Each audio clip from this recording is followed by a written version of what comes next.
Bem, pessoal, vamos de BTC no fim de tarde dessa quinta-feira, 3 de agosto, agora na Espanha, 21 horas e 59 minutos, no Brasil, 16 e 59 da tarde. Gente, a BTC aqui no 4 horas está desenhando uma cunha triangular que vem sucedendo, que acabou por suceder essa outra sequência de cunhas que vem se desdobrando desde o início dessa canaleta virtual de baixa, que na verdade a gente sabe que é uma bandeira de alta.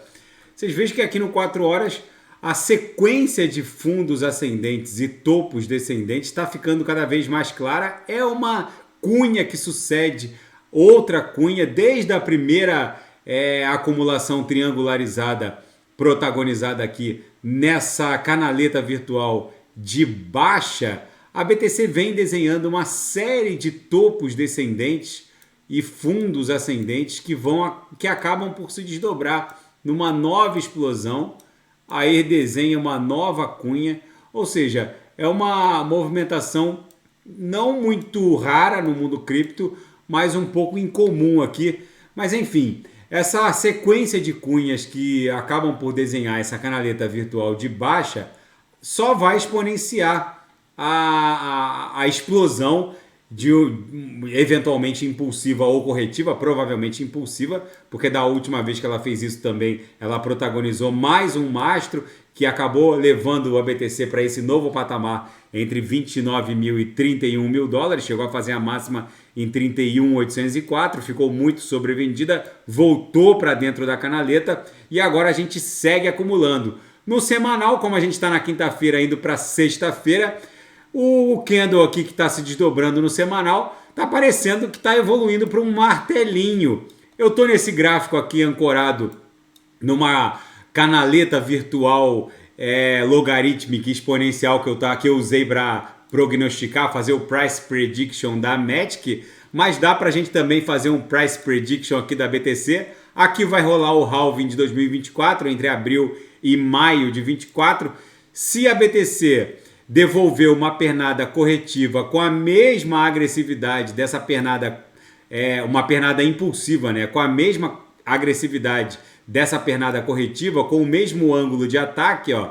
Vocês vejam que aqui vai ser o halving, pode ser que fique mais aberto, mas é provável que a gente faça uma movimentação assim, ó, e vai levar a BTC para o nosso target nesse próximo bull run pós-halving, que vai rolar em maio de 2024, para o nosso target aqui acima de 200 mil dólares. Se ficar um pouco mais aberta, pode bater 250 mil dólares. Eu já fiz outras análises sobre um eventual price prediction para a máxima de todos os tempos para a BTC pós-halving, que vai rolar entre abril e maio de 24. Eu já reportei aqui que o meu alvo é 240 mil dólares. Depois eu faço outras análises, eu tenho 3 critérios distintos e todos levam para essa mesma conclusão. Enfim, depois eu faço uma análise só sobre isso. Como a gente está ainda no começo do mês de agosto, vamos analisar o gráfico mensal. Vocês vejam que a gente está desenhando um corpo real comprador para cima da mediana do canal de Keltner no mensal. Lembrando aos senhores que a última vez que a BTC desenhou um candle comprador acima da mediana do canal de Keltner no mensal, ela catapultou o preço de 8.400 e levou o preço para o patamar de 64 mil dólares. Depois corrigiu, beijou a mediana, foi a 69 e aí começou o inverno cripto. Mas enfim, se a gente repetir o mesmo padrão, depois de desenhar um corpo real comprador inteiro aqui para cima da mediana, é provável que a gente devolva uma pernada que vai levar a BTC para, no mínimo, o patamar desse último all-time high, eventualmente até o próximo all-time high, porque eu estou aqui no gráfico mensal. Cada candle desse aqui é um mês, ou seja, é um gráfico que goza de uma inércia movimentacional muito mais brutal. No diário, a BTC está fazendo esse candle aqui que tava ali um doji meio esquisito, agora está evoluindo para um martelinho aqui no diário, está fazendo uma sequência de fundos ascendentes. Os topos podem ficar descendentes a depender do candle de amanhã. A gente está travado aqui na linha superior da nuvem no diário. Hoje a gente estava muito abaixo, agora voltamos com o corpo real para o patamar da linha superior. Na projeção a gente perdeu um pouco de nebulosidade, de espessura esverdeada, mas isso pode voltar a ganhar espessura. Em algum momento a BTC vai explodir em direção a 36 mil dólares, dando vigência a essa bandeira de alta aqui que eu venho reportando diuturnamente aqui no canal. No intraday a BTC deu bons trades, batia na upper, voltava para VWAP, batia na lower, voltava para VWAP, bateu na primeira upper, voltou para VWAP. Eu ofertei um sinal aqui, outro aqui, o par foi só o SDT, fechou no gain com lucro no bolso dos assinantes. Na seara fática, a Coinbase vai lançar a sua própria solução de camada 2 na rede Ethereum. Enfim, é o novo normal. Agora os roll-ups são as grandes vedetes na expansão do ecossistema Ethereum. E você se deixaria escanear a sua íris em troca de uma altcoin, no caso a WorldCoin, lançada pelo CEO do ChatGPT, o Sam Altman, que promete escanear a sua íris em troca dessa altcoin. Mas os usuários estão fazendo a tokenômica desse projeto e não estão nada felizes. Simplesmente, o fundador da OpenAI, que criou o ChatGPT, lançou essa altcoin que promete escanear a íris de cada usuário, criando uma NFT única para identificar esse usuário na Web3, em troca dessa altcoin WLD. Porém, todas as altcoins distribuídas para quem aceita ter a própria íris escaneada não representam nem 1% da tokenômica, ou seja, 99% das altcoins ainda estariam nas mãos da WorldCoin, do projeto. Ou seja, alguns usuários estão antevendo um eventual despejo. Enfim, vamos ver se essa tokenômica vai funcionar. Parece meio que um tudo ou nada. Se o projeto vingar, vai ser o primeiro projeto em larga escala de identificação de usuários, né, de humanos, junto ao Web3. Que inclusive vai fazer diferença lá na frente, porque muitos usuários da Web3 não vão saber no futuro se estarão interagindo com seres humanos ou com interfaces de inteligência artificial.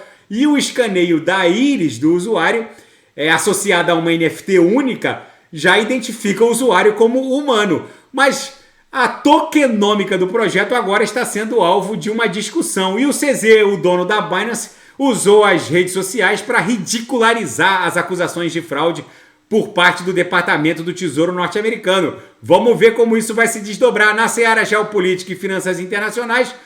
Os senadores Elizabeth Warren e Bernie Sanders, eles exigem o encerramento de uma lacuna fiscal criptográfica de 50 bilhões de dólares. A senadora Elizabeth Warren é talvez o ser humano mais anticripto do planeta. Ela associa todas as mazelas do mundo à criptografia e agora ela vem com mais essa e se juntou ao senador Bernie Sanders dizendo que a ausência de uma regulamentação do mundo cripto está impondo aos Estados Unidos uma evasão fiscal de 50 bi. Pelo menos nesse caso, nessa insurreição da Elizabeth Warren, é bom para o mundo cripto, porque a criptografia também espera uma regulamentação, mas ela está errada ao associar essa evasão fiscal a uma ausência de regulamentação. Na verdade, o que estados soberanos devem fazer, e já há estudos sobre isso, é cobrar os tributos na fonte, ou seja, no gás do uso dos ecossistemas. Justamente porque não é possível cobrar do usuário final. Porque na Web3, quem manda em cada public address são os usuários que possuem as private keys.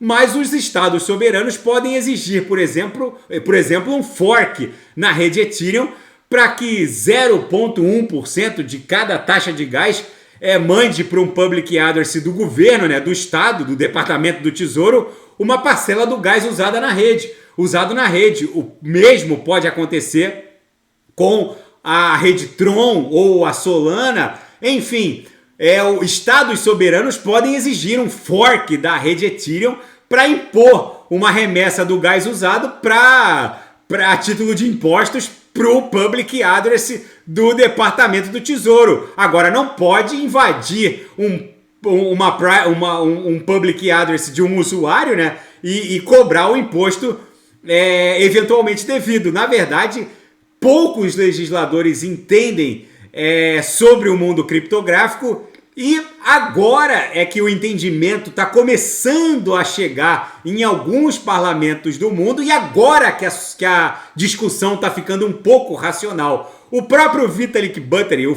o mais icônico fundador da rede Ethereum, já tinha reportado que a única maneira de se tributar a Web3 vai ser via fork nos ecossistemas, impondo que uma taxa, uma parcela pequena do gás usado em cada transação seja remetida para o Estado soberano da jurisdição em questão. Vamos ver como isso vai se desdobrar, até porque, num primeiro momento, a Web3 ela é transnacional. Tudo é muito complicado em termos de tributação na Web3.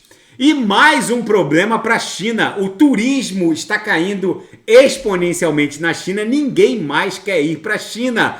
O aumento das tensões geopolíticas estão transformando grandes hubs turísticos chineses em lugares assim desertos, que não encontram mais interesse e demanda. A mega estrutura turística que a China criou agora está ficando... virou um grande elefante branco, por assim dizer. Mais uma crise para a China, que vem experimentando uma forte desaceleração. E agora à tarde, a Arábia Saudita anunciou que vai cortar em mais 1 milhão de barris por dia sua produção. Isso pode afetar a inflação no Ocidente. Agora, a produção do Reino Saudita diminuiu para 9 milhões de barris por dia. Era 12, depois eles cortaram 2. Agora ficou em 9 milhões. Vamos ver se isso vai afetar a inflação, vai pressionar ainda mais o preço do barril. Gente, aqui no 6 horas a BTC também parece estar desenhando uma cunha triangular. Isso provavelmente vai explodir em direção ao VWAP mensal do mês passado, do mês 7, que está lá em 30.300. Tá bom, pessoal? Segue vigente também uma bandeira de alta aqui, apesar de um pouco longeva essa bandeira, mas isso aqui pode eventualmente explodir para 36 mil dólares. Se nada fugir do script, eu volto amanhã para analisar a própria BTC. Fiquem com Deus e quem quiser sugerir é só colocar nas mensagens abaixo. Até amanhã, grande abraço, fiquem com Deus.